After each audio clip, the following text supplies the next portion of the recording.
In today's video, I'm going to show you how to mute the speaker for Microsoft Teams on your computer. Whether you're in a meeting and want to silence notifications, or you simply want Teams to stop playing audio without muting your entire system, this simple step-by-step guide will walk you through everything you need to know. First, open your computer and look at the bottom right corner of your screen. You should see the speaker icon on your taskbar. Go ahead and click on it. Once you're there, look for the option labeled Mixer Settings or Open Volume Mixer. This is where you can control the sound levels for individual apps on your device. Make sure to follow along carefully so you don't miss any details. Next, when the volume mixer opens, you'll see separate sliders for different apps currently running on your computer.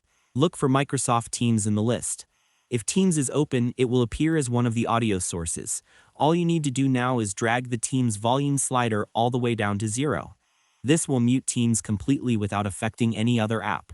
It's super useful when you want silence from Teams, but still want to hear music, videos, or other system sounds. To make the process smoother, here are a few quick tips. Make sure Microsoft Teams is already running before you open the volume mixer, otherwise it won't show up in the list. Also, double-check that you're lowering the correct slider so you don't accidentally mute your entire device.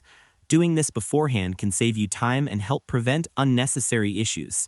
Once you've adjusted the slider, head back to Teams. You should now be able to join meetings, move between calls, and navigate the app without hearing any audio from it. After that, you should be able to work distraction-free without any interruptions. It's also a good idea to test it by joining a quick meeting or playing a test sound just to confirm everything is working the way you want. Taking this extra step ensures everything runs smoothly and keeps your audio settings exactly where you need them. And that's all there is to it. By following these simple steps, you'll be able to mute the speaker for Microsoft Teams easily and efficiently. Thanks for watching, and I hope you found this tutorial helpful. If this helped you out, feel free to share it with others who might be facing the same issue. Why not make someone's day easier?